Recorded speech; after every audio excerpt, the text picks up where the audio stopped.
Alright, now I've got to clean up the top of the cylinder head.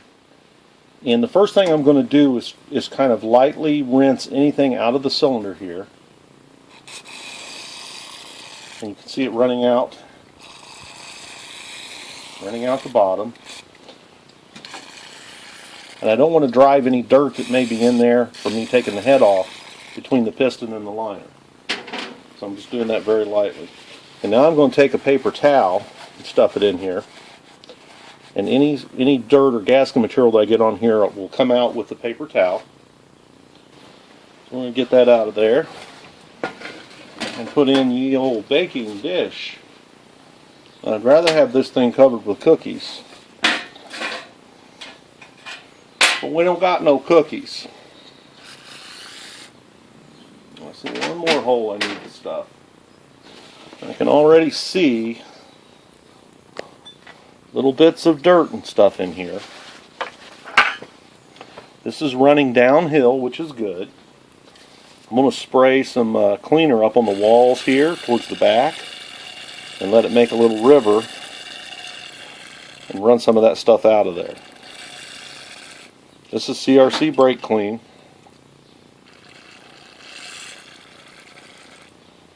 Okay. I don't want to fill the engine up. Now the engine's got very black oil in it, as you have noticed.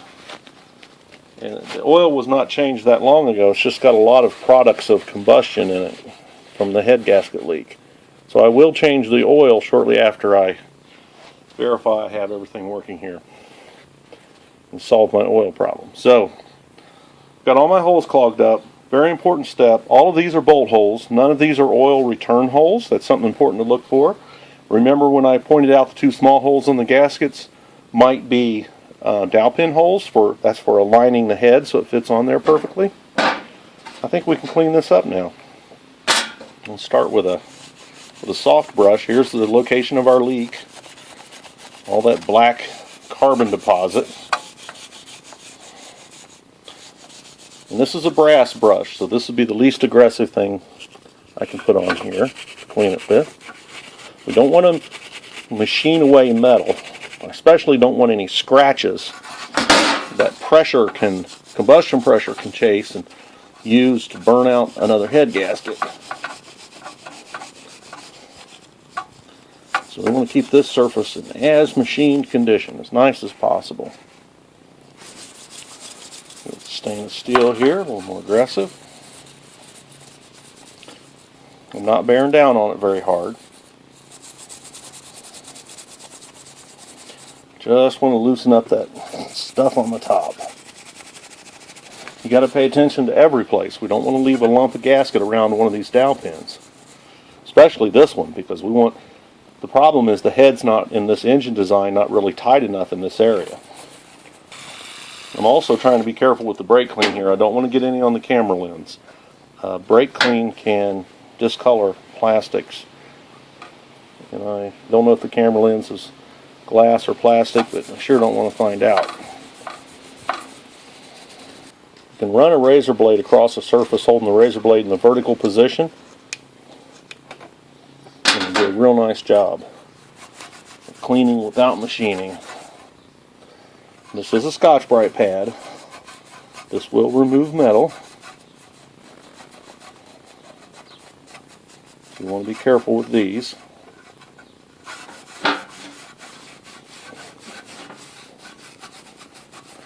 Going radially around it. That's kind of the last treatment to clean something up. See that little piece of dirt I chased back in there? Very easy to do.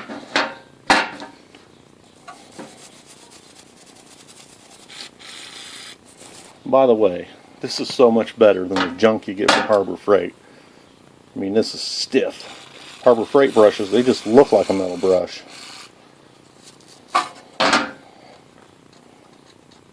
You can't really put any energy into them. All the bristles flatten out. I see dirt laying in that screw hole. I don't want that sneaking out and getting between my head gasket and the cylinder head surface here. I'm going to be sure and clean that out good. So there you go. Nice and clean. Now we can pull these plugs out. Oh, look at all the dirt I still got in there. So I'm going to use that same technique where I just kind of lightly wash that down.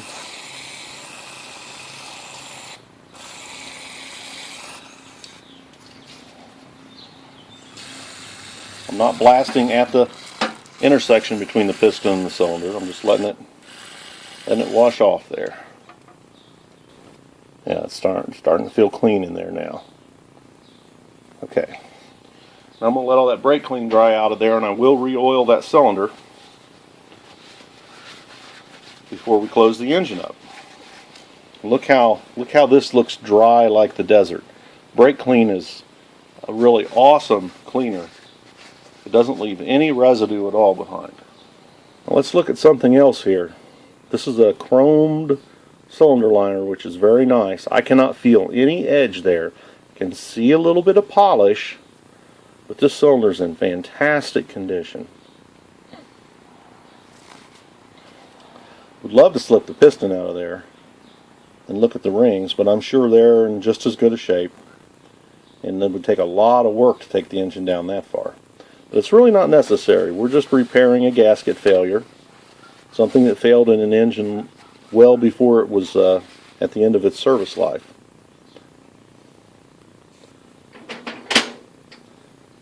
This was the winter time, and I wouldn't take it all the way down. It would just be silly. It just sounds too good. All right, it's time to go back together with it. I'm taking my fingers around the gasket here, make sure there's no dirt on it. Make sure it's completely clean. Oops. There we go. Oh, haha. Not correct. Now we got it in the right position. Aha, first time I put it on there. I did get the right gasket. I did. One more thing to do here.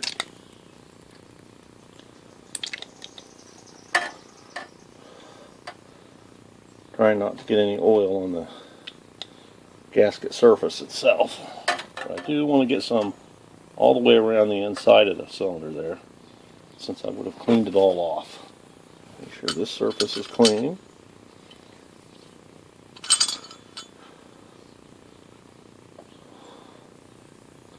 Find the dowel pin hole.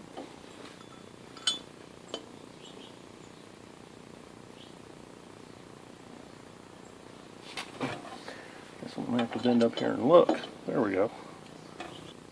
Now, a mistake that I see very commonly made is fasteners that have a Torx specification being put on dry. You always can get a bolt tighter that is lubricated than you can that is dry. And Torx specifications presume a lubricated fastener, unless they say otherwise. And I doubt that you will ever find one that does state otherwise.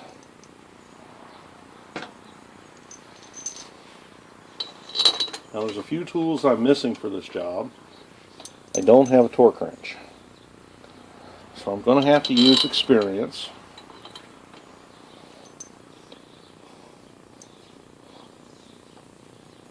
Of which I have a great deal.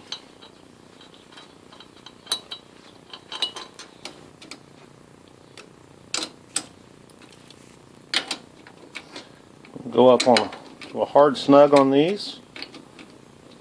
Can't see that one.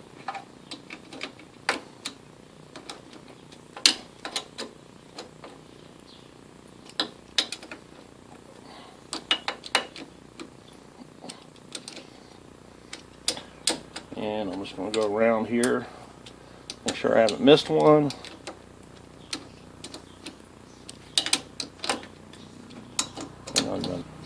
Okay, hard snug, hard snug. Alright, harder snug.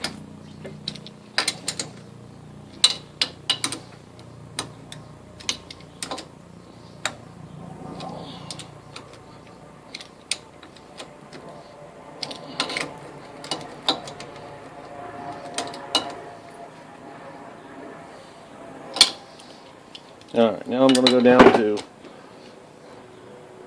what I consider final torque.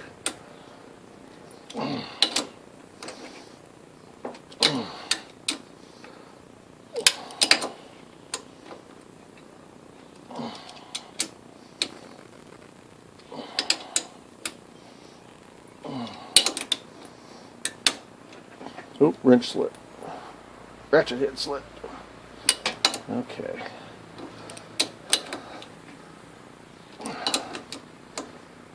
I'm just going to feel all these, make sure I didn't miss one. And let's see, we can use grease on these. Will eventually be replaced with oil.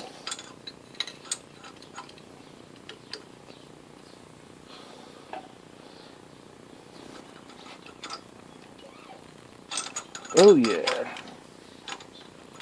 Of course, there we go. Get off of that valve stem. Wow. Very loose. And I have to clean up the other push rod.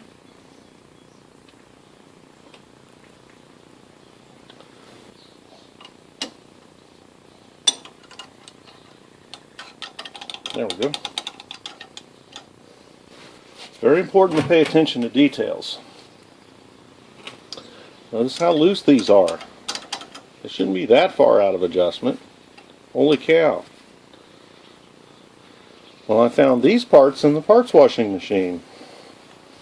These are little caps that go on top of the valve stems. Now, I've gotten them mixed up. I hope they're the same length and the same part. They look like they are. I'm going to go with that they are. And get them installed. I think I can just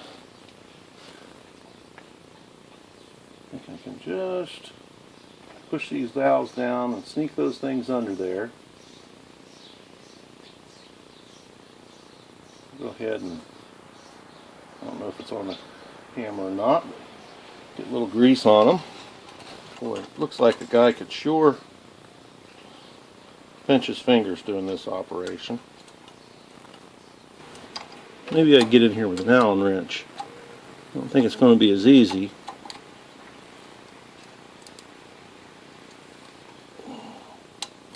There we go.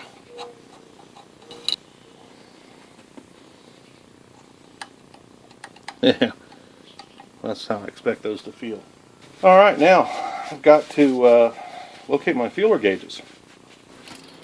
Alright, valve adjustment. I have a feeler gauge here. Needs a little bit of cleaning up, but it's definitely functional. And I looked up the valve clearance. It's a little tricky to figure out what model you have.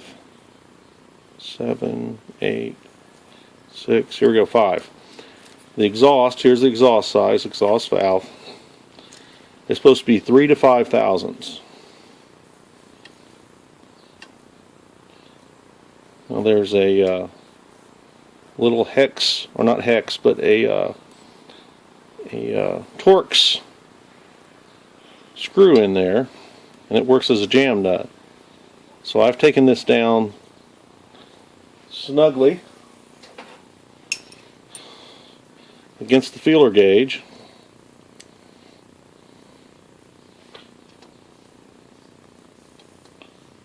Just finger snug. I'm going to hold it with the wrench. I may have too small of a Torx in here while I tighten this Torx up. There we go.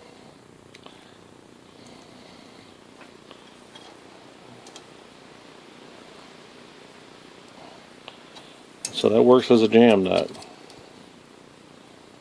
Yeah, now there's definitely a little bit of friction there. I think I got that 5, so I'm towards the big side. I don't have a 3 or a 4 feeler gauge. The intake side is supposed to be between 5, and 7. Now what's important here, it's a good thing I sorted my rods here. The intake rod is aluminum and the exhaust rod is steel. Those rods change in length as the engine warms up. And the idea is here, we never want to run out of slack here. We always want the valve to be able to come back and seat against its seat. If it can't seat against its seat, it won't be able to cool itself, and so it'll tulip. It'll actually get red hot and bend. So we don't want that to happen. So now we're hard down against my 7.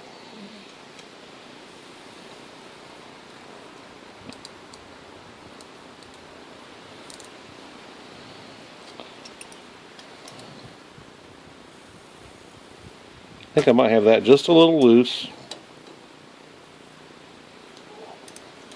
Have to loosen the jam. Turn that a little bit. See what we have. It's shade tight, but that's okay. I'm sure the 5 will go in there real nice, and it said 5 to 7. So here's the 5. Printed right on there. There we go. 5 slightly loose, so I'm probably sitting at 6, which is perfect. So that's how we do a valve adjustment. Now I had to look up the, this is an important clue here. I looked up on the Briggs and Stratton site. They have a specifications chart. They have a nice video that tells you where to find these numbers. And in a lot of engines it's on the valve cover. But this says 31P777. Well, the chart that gives all the different specifications for the engines, including the valve lash adjustment, this model series says 310000. And it's not clear that they mean everything 310,000 and higher. And they're using letters and numbers here as part of the numbering sequence. But this is the model number that's important. And just think of the number on the website as the first of a series. So 31 with 4 zeros is the first of this series with these valve lash adjustments that we just did. Now it's time to do the valve cover gasket. I'll show you a little trick here. I've got some grease. I've got a new valve cover gasket, and I'm going to grease this gasket. Now a greased gasket will tend to leak less because for oil to get out, it's got to push that grease, which is very thick, out of the way. But the really beautiful thing about a greased gasket is we can take it off without destroying it. So if I want to, let's say at some later point it develops a little bit of valve train noise, and I want to readjust that, I shouldn't need a new gasket. I should be able to just take this apart without damaging anything.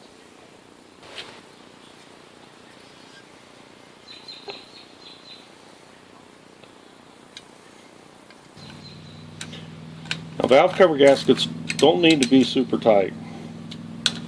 You'll bend the valve cover. If I get these too tight, I'll actually end up with a bow here and a leak.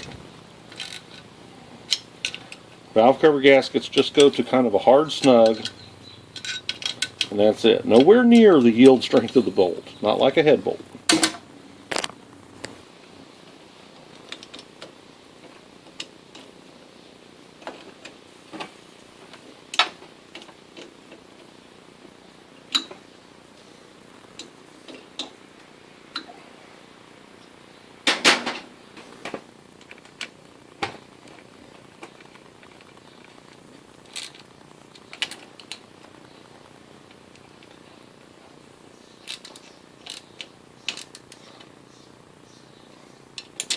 Remember, this manifold's plastic. Don't get too crazy with the bolt tightness.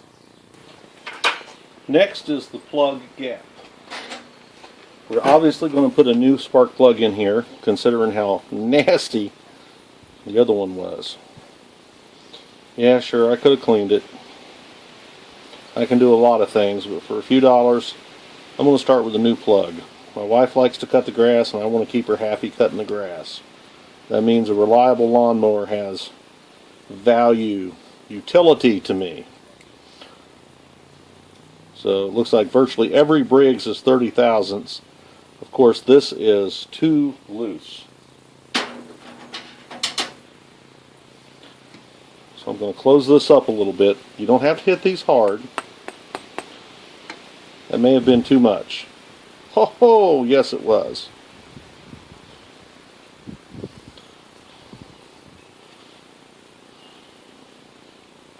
Let me find there, 22. Let's see if that goes in there. Yeah. I can open it up a little bit with that. Let's go back to my 30. Yeah. 30 goes in there now, a little bit tight. Brown a little bit.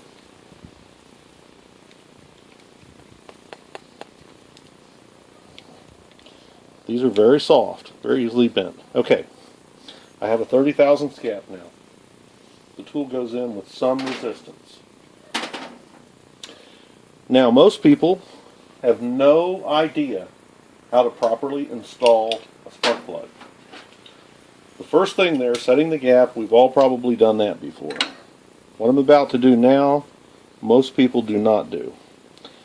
And most people, in my view, do not know how to install a spark plug. If you do not put never sees on the plug, then you're just being a hack mechanic there. That's just a really bad habit. If you've ever seen a head damaged by the plug becoming seized in the head, this is how it happens, by somebody skipping this step. If you don't do this, you are friggin' incompetent. Always use never sees. And always insist, when you have work done, that this is done. Now, you don't want to get too nasty with it. I might have used a bit much, but you want to be careful about getting it out here because it'll foul out a plug. Oh, do you see what I have done? No, here we go. I was going to have to take the exhaust off.